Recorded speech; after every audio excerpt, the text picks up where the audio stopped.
afternoon. Y'all, sorry for the delay. It was another scheduling mix-up, which is what happens when you put me in charge of scheduling, but that's all right. We're here and we've made it. Today, I thought I would share with you one of the upcoming readings for this Sunday. It's from Romans, and it's one of my favorite, it includes one of my favorite scripture verses. And I'll tell you why it's one of my favorites. So, back when I was in seminary in the States, the building that you entered into to go into this seminary entered into this beautiful kind of wide foyer area, and then it was at the top of a set of stairs. And so as you walk down these beautiful stairs, down a couple of levels, there were these archways that stretched over the stairway. And in the archways, as you're descending kind of into the chambers of learning, so to speak, it said over the top of your heads, it said, "Be transformed by the renewing of your minds." And the full verse is the one that we hear this Sunday, and it'll be, it's "Do not be conformed to this world, but be transformed by the renewing of your minds, so that you may discern what is the will of God, what is good and acceptable and perfect."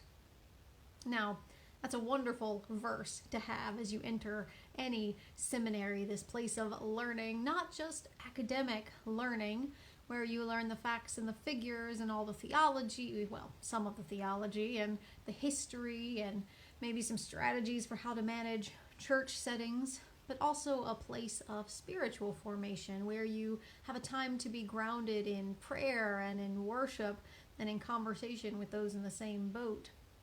And really, it's what our churches are as well, isn't it? Whether we're gathered together physically or virtually, they're places of transformation.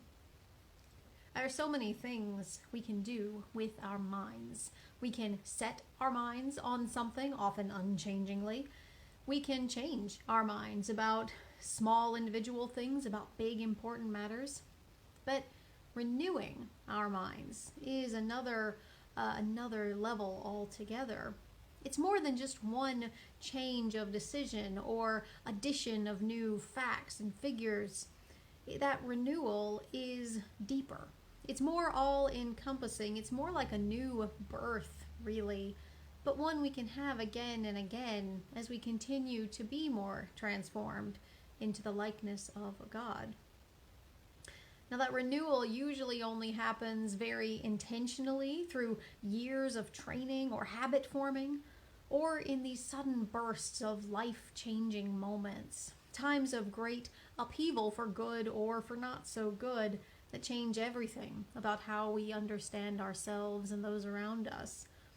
It's the times like getting married or becoming a parent or losing a loved one, or moving to an entirely new context. We all go through these times of renewal in our lives, intentionally or otherwise.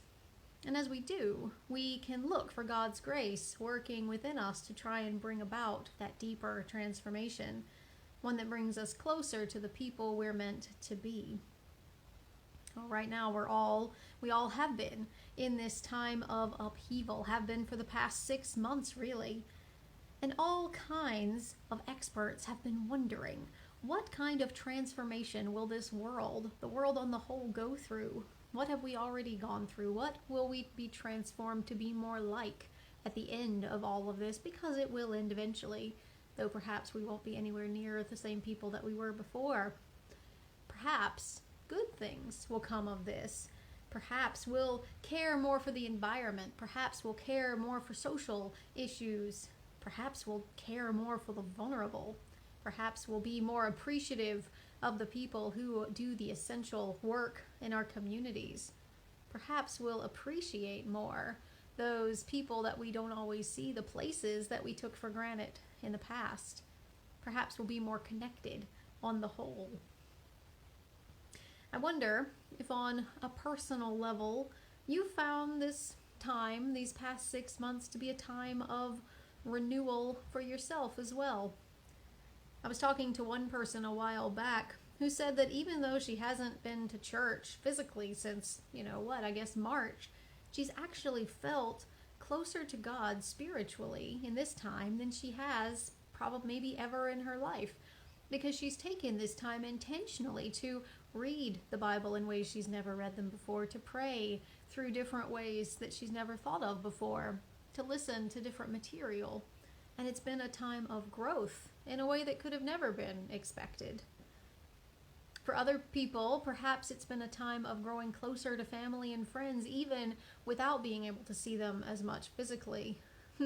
I know that in my own life, some people have been more readily available now that everything has been a bit more closed off, to have conversations over the phone or over the video chat. It's been a little easier, actually, to get into the habit of talking to people virtually, which is helpful for me, as most of my people are back in the States. For our churches, for our circuits, we've been having loads of conversations, especially lately, about what it means to expand our reach virtually, even as churches look to open physically, to continue to expand how we are able to interact with people who can't be with us physically, either through choice in this time, or those who have not, physically been unable to come meet with us in the past, as well as going on into the future.